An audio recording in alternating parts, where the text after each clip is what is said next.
called Zalmay Khalilzad was US ambassador to Afghanistan, Iraq and the UN at various points. He was the most senior Muslim US diplomat there has been. And thank you very much for joining us. You were born in Afghanistan. You made your life in the United States. What do you think about these restrictions? Well, we are in the age of terrorism, and terrorists do use visas and immigration as a way to infiltrate. So I can understand that President Trump would like to see whether our immigration policies and refugee policies need to be tightened so that we can protect ourselves against this threat. And his executive orders has started a debate, and this temporary ban can lead, in my hope, to a debate, to an assessment, and then we can come to a judicious policy that balances security concerns with our values, the effect of what we do on our friends, on terrorists. So I hope that the emotional period is going to be soon over and that we can have a reasoned debate. You were tipped to serve as a potential cabinet member for a Trump office, and you said you would do that. You weren't a natural supporter for him. Do you think you could imagine still serving for a president who had what is, I think everyone would agree, quite a crude ban on certain countries and certain types of people? Well, I love the United States. The U.S. has been very good to me, given my personal history.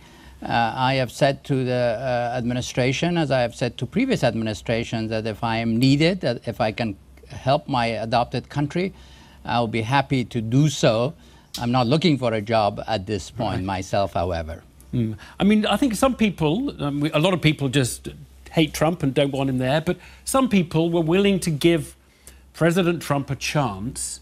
And I'm detecting from you, because I would put you in that category, that it hasn't put you off him, that you basically think this is not irredeemable, this is not the worst thing any president could do, this is probably not exactly as you would have done it, but, you know, this may lead somewhere good in the end. That is my hope, that's my expectation, and I believe it's our responsibility to help, to get to a judicious place where the various considerations that should inform the policy are brought together in a balanced way, and I hope that this will happen. Do you, as someone with experience in Iraq, for example, think this is going to work? It's going to make America safer, or is it just, as many people have said, it's just completely irrelevant to the safety of the United States, given that no terror attacks have occurred from any of the 7 countries in the last X decades? Well, if we balance the various considerations that I have suggested, it should help because, as I said before, the terrorists are trying to infiltrate not only the United States, but our allies in Europe and elsewhere. And we need to have a strategy, a policy that reduces opportunity, if not eliminate that opportunity for them. But we have other considerations as well, of course. But, I mean, what was wrong with the previous policy, and why did it have to be done on a Friday evening with no warning? Various of the departments whom it affects apparently didn't know about it. I mean, what is it that makes you want, if you like, to forgive this policy, given that everything you stand for and everything you're really saying suggests that it's not actually a policy that's fit for purpose?